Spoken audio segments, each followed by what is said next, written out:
Libyan nationals in the UAE are worried for their family members after the deadly floods caused by Storm Daniel killed thousands within a week and left a path of devastation across the country. Grateru Omori has the story.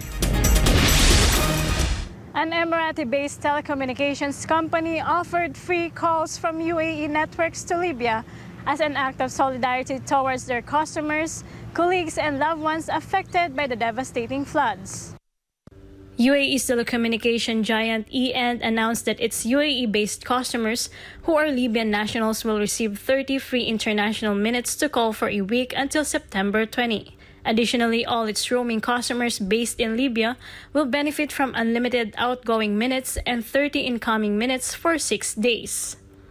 According to Libya's National Meteorological Center, Storm Daniel peaked in the northeastern part of the country on September 10.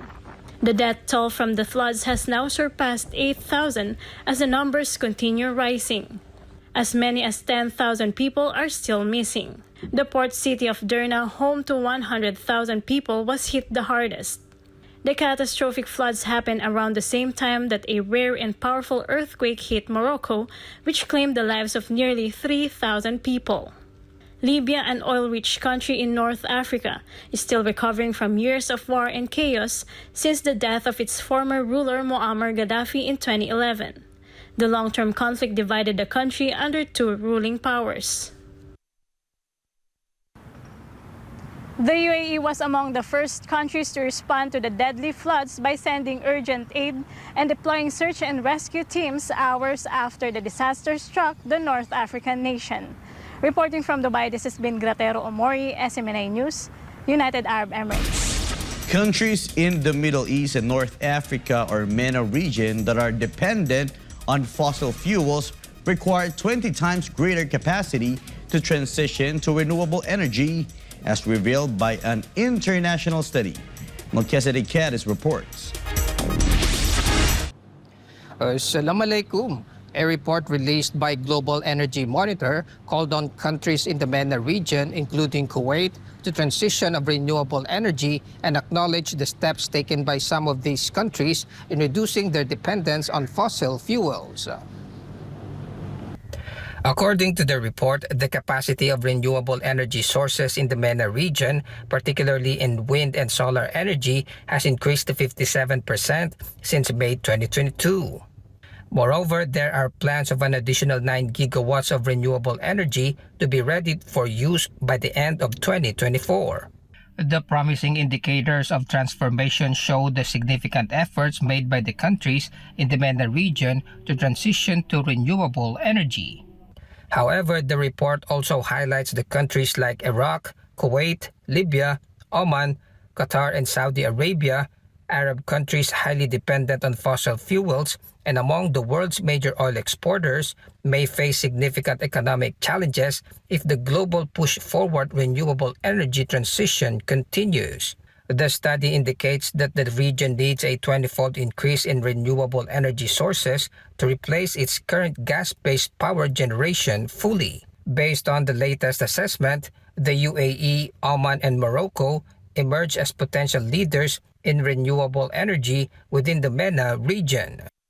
Kuwait set an ambitious target to reach net zero carbon emissions by 2050 and focus on investing in environment-friendly energy sources despite plans to invest $300 billion in energy sector in 2040. Barakalafikum jami'an, kanhadang Melchizedek Cadiz Akhbar SMNI, Kuwait. The Italian island of Lampedusa declared state of emergency after being swamped by thousands of migrants who arrived in less than 24 hours. This challenges Italy's ability to cope with the sudden influx. Justine Nazario reports. A huge number of migrants arriving in rickety boats from Tunisia have flooded the Italian island of Lampedusa. Over 6,800 migrants arrive in just over 24 hours, surpassing the island's small resident population. According to reports, rough seas in Tunisia delayed smugglers' boat departures, leading to a backlog and a mass arrival in Lampedusa.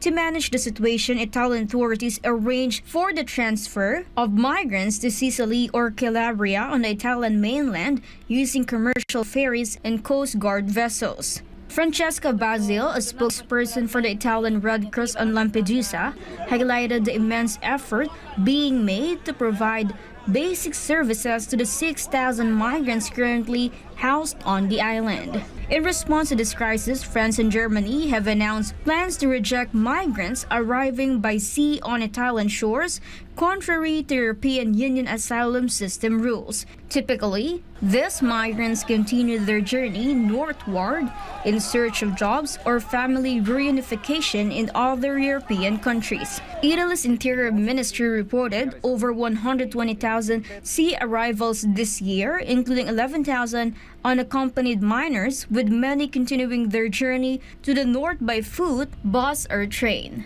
Reporting, this has been Nazario Azimanay News. Mexico's Congress conducted its inaugural public hearing on UFOs, presenting alleged alien corpses believed to be 1,000 years old. Let's find out more about this on Carlo de la Peña's report.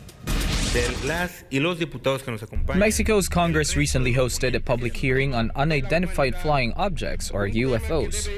During the event, attendees witnessed the unveiling of two mysterious corpses with shriveled bodies and shrunken heads. These were believed to be of non-human alien origin and estimated to be 1,000 years old. This Mexican Congress hearing, which took place on September 13, was led by Mexican journalist and ufologist Jaime Maussan, who has dedicated decades to investigating extraterrestrial phenomena. It also featured the participation of Mexican scientists and notable figures such as Ryan Graves, a former U.S. Navy pilot who claimed to have encountered UFOs during his flights. The focal point of the event was the unveiling of two mummified specimens reportedly discovered in Cusco, Peru. Researchers at the Autonomous National University of Mexico subjected these specimens to rigorous scientific examination, analyzing DNA evidence using radiocarbon dating to determine their age. However, despite the intensive examination, the so-called alien fossils were found to be covered with a layer of sand. Under oath, Jaime Maussan shared his findings with members of the Mexican government and U.S. officials in attendance. He emphasized that these specimens were not linked to UFO wreckage, but were found in diatom or algae mines and subsequently fossilized.